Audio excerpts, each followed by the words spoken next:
How's that steak dinner coming along? All you want steak. I'm gonna have just a portobello mushroom as my steak.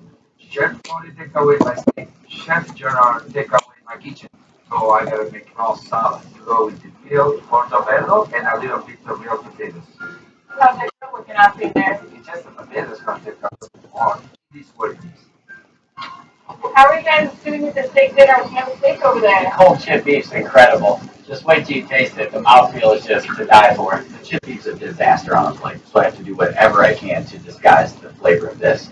Luckily, I had grilled onion, and thank God I know how to make a potato taste good. So I make a salsa verde with as many herbs as I could grab, lemon, capers, and olive oil. So I think I've got this one in the bag.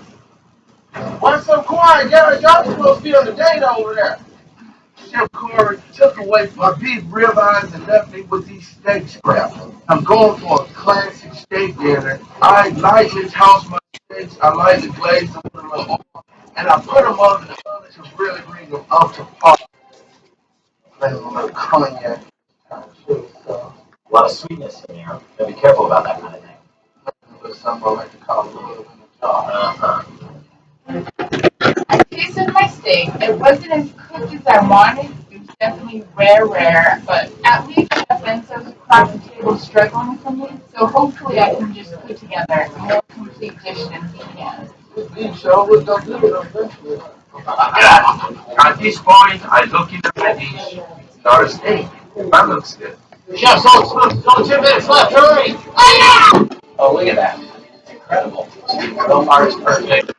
Good job. Just stacking these little shingles of meat up, that's not going to be enough to actually suggest that a steak dinner, like what Chef Adam really should have done, is just chopped up that meat and made it into like a meatloaf or a patty or something to have in its original visceral form. This makes it look more than mother and this is what it is. I got my bar, Are you working? and then I made like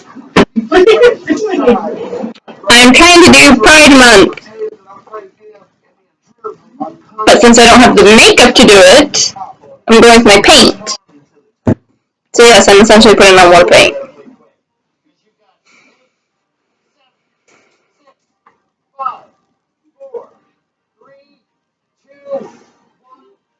I'm doing it without the use of my glasses, so that should be fun. I'm just hoping the shit comes off.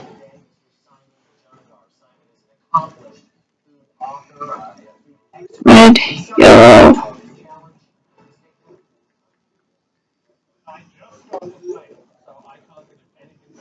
You're not telling your dad how to do those little cool things with the phone was driving him nuts. My ankles over there. Does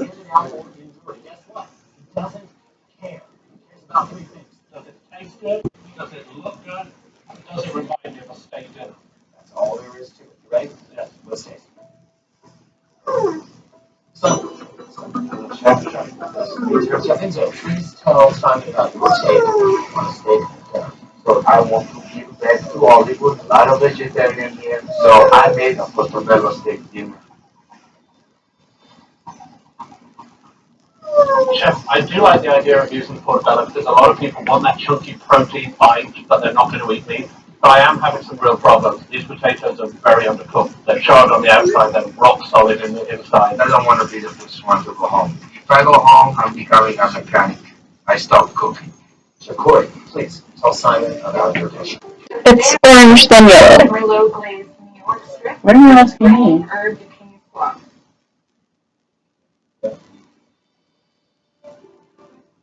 Because you are the mother? I think this is slightly. And as far as like rainbow? Yes. Chocolate I love with me. However, there's another flavor in there I can't quite decipher. Cinder's looking at you like, what the fuck? You're alive. I wasn't trying to. I'm just pointing out the obvious. Look.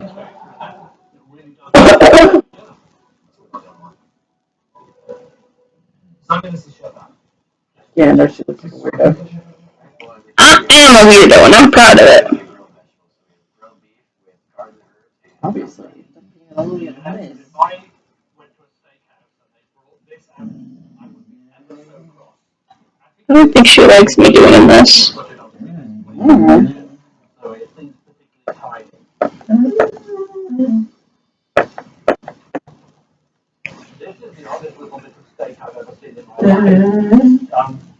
Not so much grilled as it is incinerated on the outside.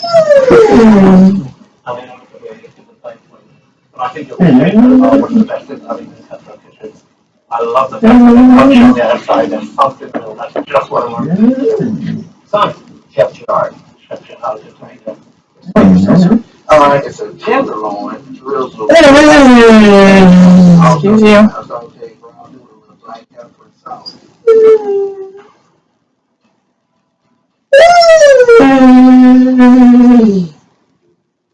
You cooked it pretty much how I would like a steak. I do like the fact that you kept on the bone. All the flavour comes from that bone and the fat. But that sauce is overpowering. Cognac, yes. Thai, yes. Putting those two together, not sure it works very well. Thank you, Chef. Simon, step this way, would you? I'm pretty sure I'm safe. There wasn't a standout dish. I think it's going to be Chef Adam or Chef Janai that goes home. Simon, unfortunately, I have one too many chefs who have to go into the next round, so it's up to you to decide who is going to be walking out of here. Chef's steak dinner is easy to do, but very hard to do well. Some of you were more successful than others. I'm afraid I'm going to have to eliminate Chef.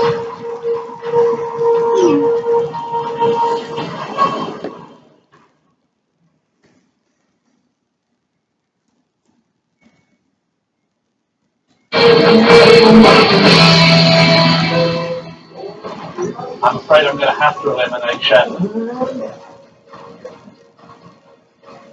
Can you go get me a wet blue towel, please? Sorry to see you go this.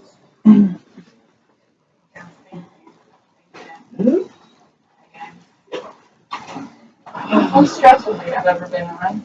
These boys all ganged up on me from the Coffee start. or tea? They're just intimidated by a hot Tea. Looks like coffee.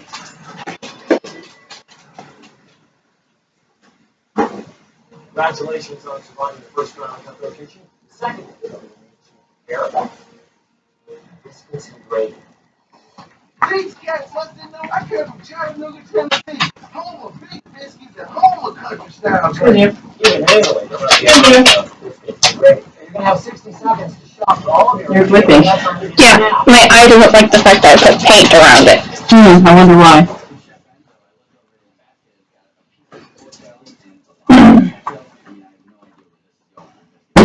Got 30 seconds left. I was married in a Jewish family for 11 years, so I ate a lot of brisket. I'm probably going to do it with pork. I don't know if it's done the traditional way, but this is what I'm going to do. 3, 2, 1. But that's why I wrote this one, in case I had to do things differently. I'm looking at the basket, and I look at the other chef's baskets, and they are totally different ingredients. I am very confused. How much love? All that, okay? I thought autumn shaved brisket and gravy.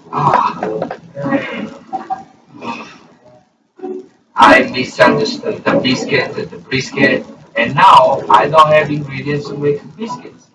What am I gonna do now? Let's take a look at our first item up for auction. We have 3 very simple and innocent looking gravy boats. Win this auction, and you can force one chef to use these gravy boats as their only mixing and cooking vessels for the entire challenge. I already know I want to do a nice huge biscuit, and I don't plan on making a tablespoon of gravy.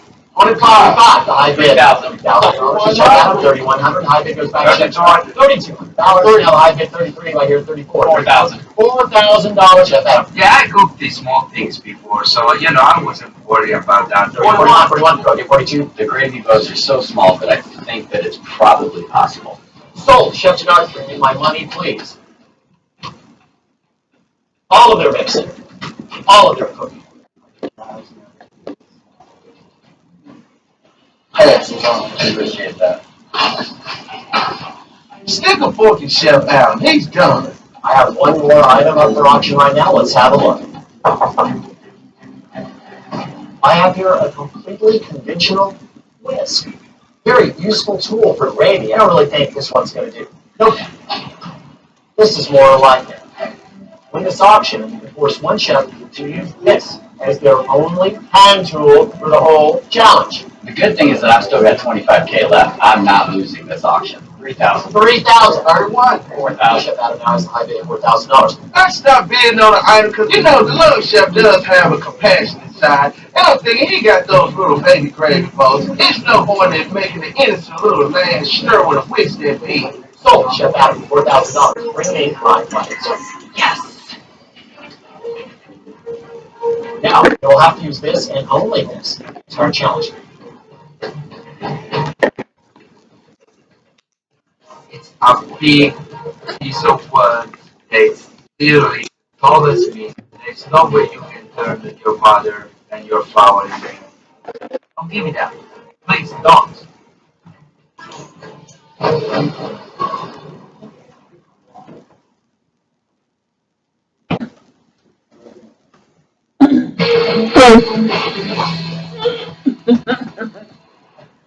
Use this and only this. It's our challenge.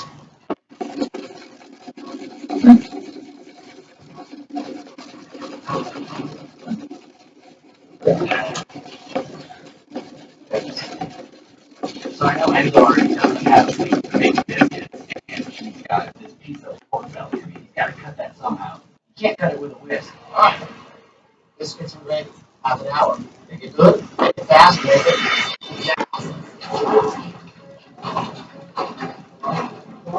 I'm not confident whatsoever. Everybody has what they need to have to make that biscuit and gravy. I got a big whisk, a slab of pork, and a biscuit. Yeah, I guess I just biscuit and gravy. So you thought I said brisket. It's the price of pork. This is the price of Italian. Yes. I would play that if I were you. I would just tell the judge, hey, I heard brisket on Italian consuming. And maybe it's so freaking delicious, and maybe these guys' biscuits aren't very good, and maybe that'll be enough. I feel like stupid. I have a different dish. So what I'm gonna do? I have to make the best gravy you ever tasted. Let's go do this. Chef Adam, what does a pineapple have to do with biscuits and gravy? Trying to do an al pastor.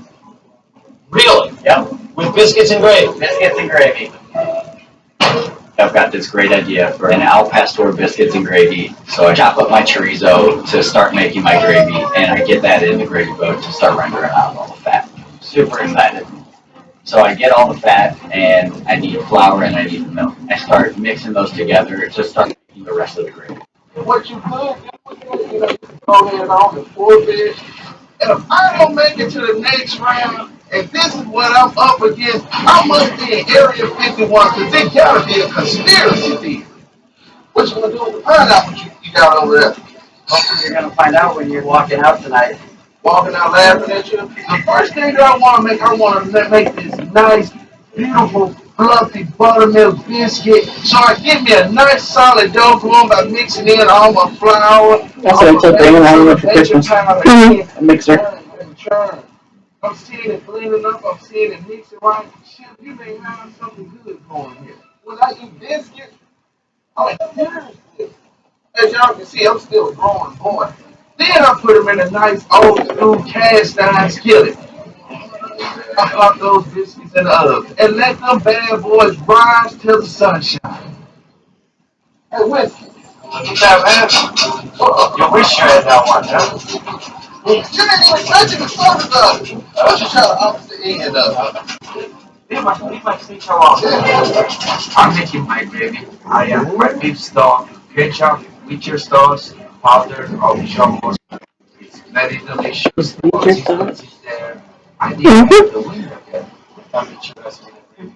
That's an Italian man. Oof, I gotta worry about these. I didn't take into account how cold this shit was gonna be. Mixing those together. I get my biscuits in the oven, so I'm feeling pretty good.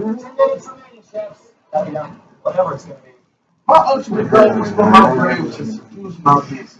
I toss my ham in the skillet and I add flour and chicken stock and add my buttermilk to help add that creaminess to it. And then I add a little salt and pepper because there's nothing like a peppery buttermilk gravy. You want to catch up, man? all I'm ready, guys, baby. I don't have a biscuit. What I had, a piece of pork, and gravy. I started to marinate the pork belly with a little of salt, pepper, oregano. I put paprika. I put in a saute pan, seared all the sides, shred it up, and I use the edge of the whisk and not just normal because my meat is so tender. It goes through all the way the fat and makes my meat split in half. And now it's great. And because that magic, I'm the magic. I've only got a little bit of time left, so no matter what, the biscuit has to come out. I just start doing as much as possible. I mean, I'm cutting pineapple. I start pulling the biscuit apart, and I cover it.